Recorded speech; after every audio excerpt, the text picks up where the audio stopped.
one touch. Now, baby, I believe this is real. So take it. Yep, that's what I just watched. Let's talk about it.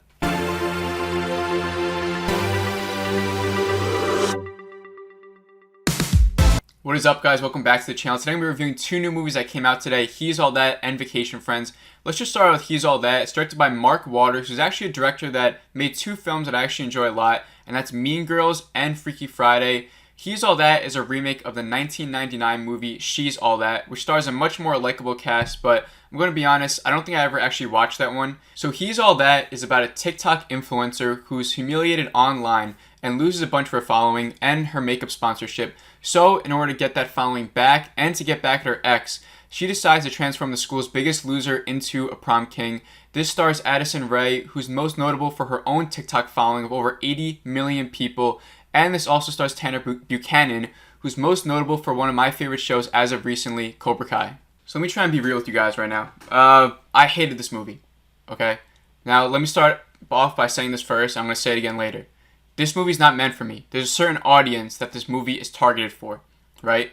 So if you are a fan of these TikTok dances and of Addison Rae, you will like this movie. If you're like this Gen Z kid, like, you might like this. I'm saying you might, because it's not going to be for all those type of kids. Like my 14-year-old sister, she thought this movie was actually really good, you know? Because that is targeted for her. And this movie will be successful and people will watch it. One, because of Addison Rae. And two, it's just like an easy to watch movie, and I think that these kids have gotten so used to this type of like movie and the type of beats that they hit that they will like this and they will enjoy it. Now, for a 22-year-old male who hasn't really gotten on board with the TikTok dancing trends, I didn't like this. I thought this movie was cringe, bad, comes off really pretentious on the fact that it's about a TikTok influencer played by a TikTok influencer. That's like if the director of a movie, like Martin Scorsese, decided to make a movie about being a director and how hard it is. Like, it just comes off really pretentious, you know? Like, yeah, like, we get it. Like, it's so hard to be a TikTok influencer and lose your makeup sponsorship, like, you know? But it's just not relatable. Like, I don't think a lot of people can relate to that. Like, that's the main problem with this movie. Like, we have to somehow relate and connect to this main character who's a TikTok influencer who loses her, like, following and now is, like, trying to get it back. You know, like, I don't know, that's just something I don't care about, like, I can't connect with, and for the whole movie, you just feel that disconnect. Kourtney Kardashian is also in this movie, and she plays, like, the makeup sponsorship, like, boss who takes away the sponsorship from Addison Rae's character. And literally the whole point of this movie is so that she can get that makeup sponsorship back, so, like, but, like, who cares about that? Like, who cares? Like, I don't, like, they never made me care for that, and it's just, like, I feel so stupid even talking about this movie because I know it's not for me, like, you know what I'm saying? Like, what's the point of, like, me even watching this movie? Like,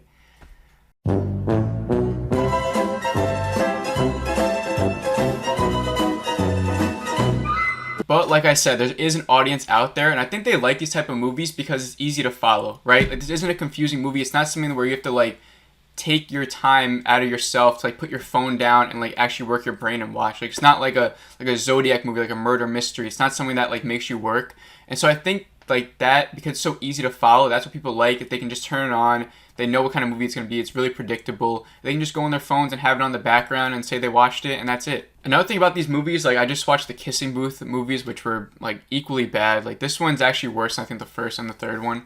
It's just, like, this weird high school culture. Like, I might be, like, so out of touch with, like, what's going on out there in this world. Like, the whole high school vibe, like, I might be so out of touch that, like, everything just comes off so fake. Like, Addison Rae and her boyfriend are, like, these big TikTokers, I guess, in the movie. So, like, they have, like, this huge following, and now all of their classmates, like, worship them. Like, they're, like, celebrities in their own school. So when I see, like, classmates, like, gushing over them when it's supposed to be, like, just some senior or junior, like, it just feels so fake to me. Like, it's just not, like, genuine or real, and it takes me out of the movie again. It just comes off as stupid. But other than that stuff, the worst thing about this movie is the writing. It's just, like, awkward dialogue, cringe moments, no sense of comedic timing. The terrible use of music, like, the music is so bad, and they had to throw in, like, all these stupid dance scenes just because that's, like, what Addison Rae is known for. So, like I showed in the beginning, that awkward karaoke scene, at the end, there's some, like, super cringe dance battle at prom that went on for way too long. It all just seemed like this weird glorification of this TikTok culture. And it, like I said, if you love TikTok and that culture and everything that comes with that, you will like this. If you're like me, like, you're not into that, like, you're not gonna like it. Another thing I didn't like was that there's just so many weird, like, dirty jokes that I think were supposed to just be regular flirting. Like, there's a point where she's like, oh, thanks for the ride last night. And everyone's like, what? Even though it's just horseback riding. Like, the dude likes horses, so they went horseback riding. But they have to throw in, like, all these weird, dirty jokes. Like, she's like, oh, thanks for having my ass. Like, oh, I mean, like, my back.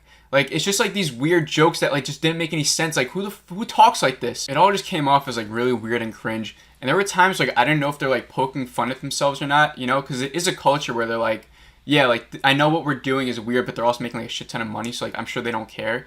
But there's, like, a scene where, like, the Addison Rae's character's mom is a doctor, and there's a scene where she's like, yeah, like, someone just died at the operating table, like, I had to go through all this stuff, like, meth heads, like, real-life problems, and she just like, oh, yeah, well, like, my makeup sponsorship is done, so, like, that's, like, more important, you know? And I was like, is that, like, I didn't know whether to laugh or, like, because they didn't make it seem like it was funny or not. Like, it was just, like, so weird. I'm like, are they poking fun at themselves? Are they not? If they were, I think maybe I would have liked this movie a little bit better. But I think it was just more of, like, a glorification, like I said. And by the end, the message of the film just came off as, like, celebrities are like, real people, too. Like, yeah, like, we're celebrities, and we have to, like, fake ourselves online. But, like, behind the scenes, like, we're real people. And, like, I get that, but I just think it's a message that's been, like, pushed in our face, like, so many times. Like, I think we all know that, but, like, we don't really care that much because these dudes make, like, millions and millions of dollars. So it's like we can't relate to that. You know, like, I can be compassionate and, like, I'm not going to complain about these celebrities. Like, I'm not that type of person. They can do whatever they want and I'll just do whatever I want. Like, I don't care. But it's like when I have to watch a whole movie and then by the end it's like, yeah, we're real people too. It's like, okay, like, I don't care.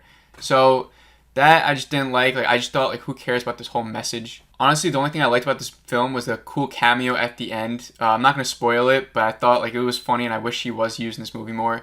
But I'm just going to give you guys my rating now. I'm going to give it a 0.9 out of 5. Like I said, it's just a movie that's not for me at all. I didn't like this at all, and it actually takes the spot of being the worst movie of 2021 so far.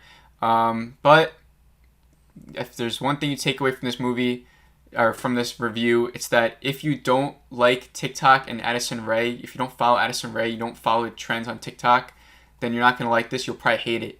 If you are one of Addison Rae's 80 million followers, which is a lot of people, or if you like all those trends, then you will probably like this movie. You know, maybe you'll like it a lot. So it's up to you. But let's just go into the next movie. So Vacation Friends is a movie I liked a little bit more than our last one. It's a directorial debut by Clay Tarver. It stars John Cena, Little Ray Howery, Meredith Hagner, and Yvonne Orji. I don't know if I'm butchering that name. I'm sorry. But it's about a couple who goes on vacation in Mexico, and they make vacation friends with John Cena and his girlfriend. They have a grand old time, and when the vacation is over, they think they'll never see them again. But when they return to the States to have their wedding, the couple actually follows them back thinking they should have been invited. This sort of sounds like a horror movie thing, but it's a comedy. It's a lighthearted comedy movie, and I mostly wanted to check it out because of John Cena. I think that John Cena could actually be a really funny actor when written right. Like in Blockers, he's like really hilarious, and that's actually a really good movie that you should check out over this one. But here he just plays like this big dumb guy, and he does like a fine job, but the character isn't really good, and it's just like forgettable. And the whole movie is sort of forgettable. It's just very, like, predictable. It all goes the way you expect it to. And even some big revelations towards the end of the movie, you can see coming, like, miles away. But I think overall, I did enjoy it. I don't think I'd ever rewatch it again. But I did have a couple of laughs, and there were some fun moments. But overall, it just didn't do anything to really stand out. You know, there's nothing different that it did from other lighthearted comedies. It all just follows the same beats. So if you want something that's easy to watch, easy to follow, you throw it on the background, maybe go on your phone, have a laugh or two, then yeah, like, it's fine. But don't expect necessarily like a good movie, you know? So with that being said, I'm giving it a 3.1 out of 5. Out of 5, sorry. It's a good movie. Like, it's fine. You know what I'm saying? Like, I don't even know. Like, it's not bad at all. I laughed a couple of times, but it wasn't something that, like, you're done watching and you want to, like, go tell people about it, you know? It's just like, all right, yeah. I think also the runtime is really long. It's like an hour and 45. It could have been cut down a lot. It drags a little bit towards the end. But that's it. If you stuck around for this long, thank you for watching. Let me know if you're going to watch any of these movies today. Please press the like button. Please subscribe. And I will see you guys in the next video.